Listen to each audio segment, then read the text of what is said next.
দীর্ঘ অপেক্ষার শেষে চালু হয়েছে বেনাপোল মোংলা ট্রেন চলাচল। বেনাপোল থেকে সকালে রওনা দেয়া বেতনা এক্সপ্রেস ট্রেনটি 12:30টা নাগাদ মোংলায় পৌঁছাবে। এ বিষয়ে আরো জানাতে মোংলা স্টেশন থেকে যুক্ত হয়েছেন মাসুম বিল্লাহ।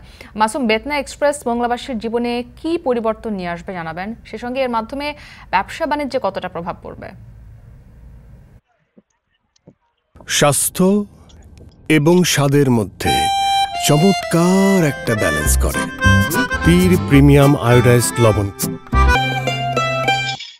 মুক্তি, মোংলাবাসীর দীর্ঘদিনের অপেক্ষা কিন্তু এই ট্রেনটি উদ্বোধন হলেও কিন্তু আজকে এই ট্রেনটি আসলে এই রেল লাইন দিয়ে আসবে।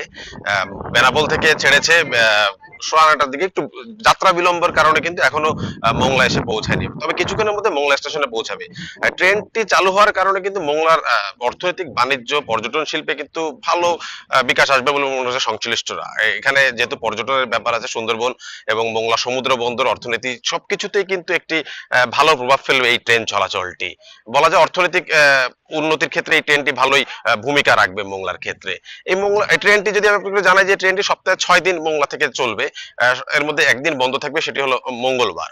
ট্রেনটি মোংলা থেকে ছেড়ে যাবে দুপুর 1টার দিকে বেনাপোল উদ্দেশ্যে ছেড়ে যে পরবর্তীতে বেনাপোলে পৌঁছাবে। এই ট্রেনটি শিডিউল আমাদেরকে যতদূর স্টেশন থেকে জানানো হয়েছে, এই ট্রেনটি সকালে বেনাপোল উদ্দেশ্যে ছেড়ে যে বেনাপোলের থেকে আবার মোংলার উদ্দেশ্যে ছেড়ে আসবে। মোংলা এসে মোংলা থেকে এই ট্রেনটি আবার যাবে। তো মোংলা থেকে আসলে যাতায়াতের জন্য একটি সময় পাবে মোংলাবাসীরা, সেটা হলো দুপুর 1টার সময়।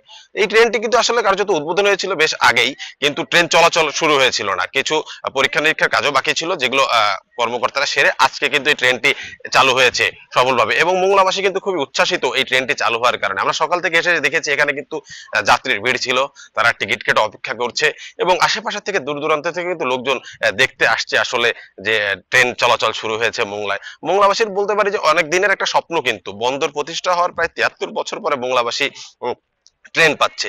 এই ট্রেনটি বাণিজ্যিক ভাবে যতটা মোংলাবাসীকে সফলতা দিবে, সেভাবে যাত্রী পরিবহনের ক্ষেত্রেও কিন্তু মোংলাবাসী একটি ভালো সুযোগ সুবিধা পাবে। যেহেতু এখান থেকে শুধুমাত্র আগে বাই রোডে যাতায়াত করা যেত, এখন মানুষ ট্রেন করেও যেতে পারবে এবং দ্রুত সময়ে অল্প খরচের মধ্যে পৌঁছাতে পারবে বলে তারা আমাদেরকে বলেছে। এখানে এসে আমরা টিকিট কেটে দেখেছি, এবং এখানে যাওয়ার সময় কিন্তু এখানে কিছু স্টেশন স্পর্শ করে কিন্তু এই ট্রেনটি যাবে, যেমন চুলকাটি, কাটাখালী, মোহাম্মদনগর স্টেশন ক্রস করে কিন্তু এই ট্রেনটি খুলনা যেয়ে পৌঁছাবে। তো মুক্তি, এই ছিল আমার কাছে মোংলা থেকে যে ট্রেন চলাচলের শুরু হচ্ছে তার সর্বশেষ তথ্য। মাসুম বিল্লাহ যুক্ত ছিলেন মোংলা স্টেশন থেকে।